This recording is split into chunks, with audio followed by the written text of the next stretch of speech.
నమస్తే SV news కి స్వాగతం.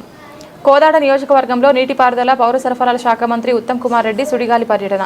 కోదాడ పట్టణంలోని ప్రభుత్వ ఆసుపత్రి భవన నిర్మాణ పనులను పరిశీలించిన మంత్రి ఉత్తమ్ కుమార్ రెడ్డి. ఎమ్మెల్యే పద్మావతి రెడ్డి, జిల్లా కలెక్టర్ తేజస్ నందలాల్ పవర్ ఆసుపత్రి నిర్మాణ పనులపై ఆగ్రహం వ్యక్తం చేసిన ఉత్తమ్ ఆగస్టు 15 వరకు ప్రభుత్వ ఆసుపత్రి నిర్మాణ పనులు పూర్తి చేయాలని కాంట్రాక్ట్ హెచ్చరించిన మంత్రి ఉత్తమ్ వర్షాలు మోతాదుగా పడుతున్నందున పంట మార్పిడి చేసుకోవాలని సూచించిన మంత్రి ఉత్తమ్ రైతుల ఖాతాలో రైతు భరోసా నిధులు జమ చేయడం జరిగింది.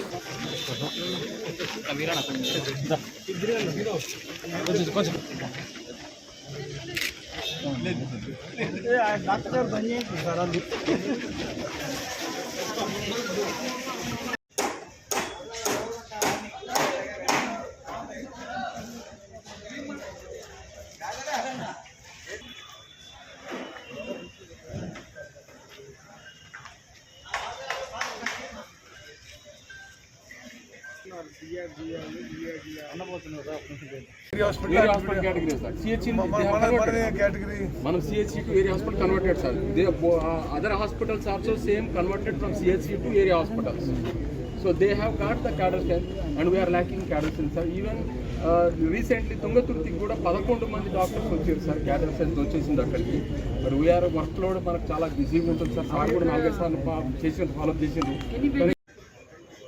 One vehicle for both the municipalities. Machine cost and the cost is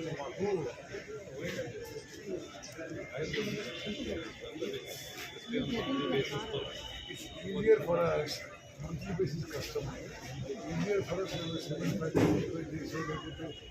CSR fund one time purchase of vehicle and the driver is easier for us.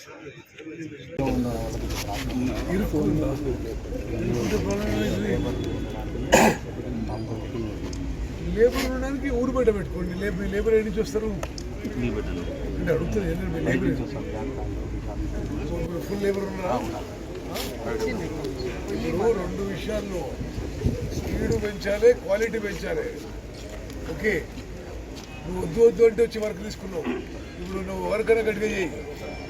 Okay, ఇప్పుడు నేను పోయినసారికి సరే ఈ బిల్డింగ్లో కొద్దిగా ప్రోగ్రెస్ ఉంది కానీ ఇంట్లో పెద్ద ప్రోగ్రెస్ లేదు. హాస్పిటల్ ఎగ్జిస్టెన్స్ ప్రాబ్లం అవుతుంది.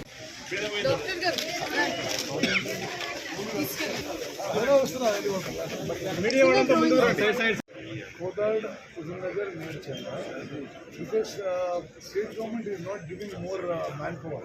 Yes. So we have to do it with machines. Especially you get a tractor or a ASL type of thing which has a vacuum type of thing.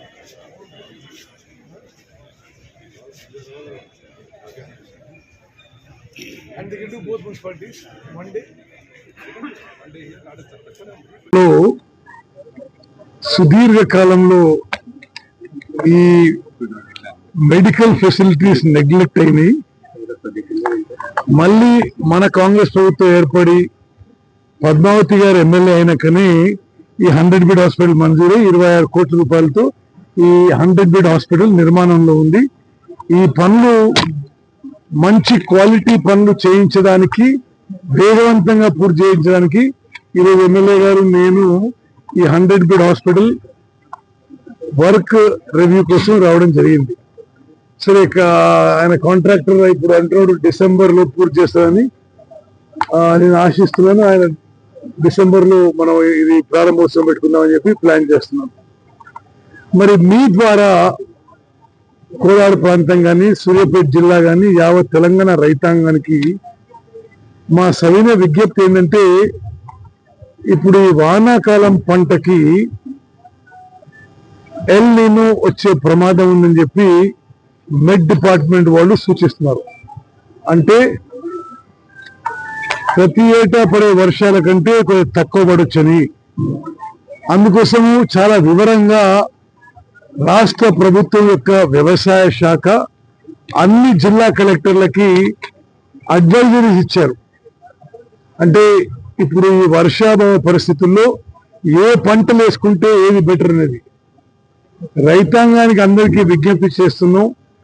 మరి రాష్ట్ర ప్రభుత్వం యొక్క వ్యవసాయ శాఖ యొక్క సలహాల మేరకు అందరు జిల్లా కలెక్టర్ల ద్వారా విడుదలయ్యే ప్రెస్ రిలీజ్ కి మీరు దయచేసి గమనించి ఈ ఎల్ నీనో ప్రభావిత ఈ సమయంలో మరి మీరు సరి అయిన పంటలు వేసుకోవాలని చెప్పి మీ అందరికీ విజ్ఞప్తి.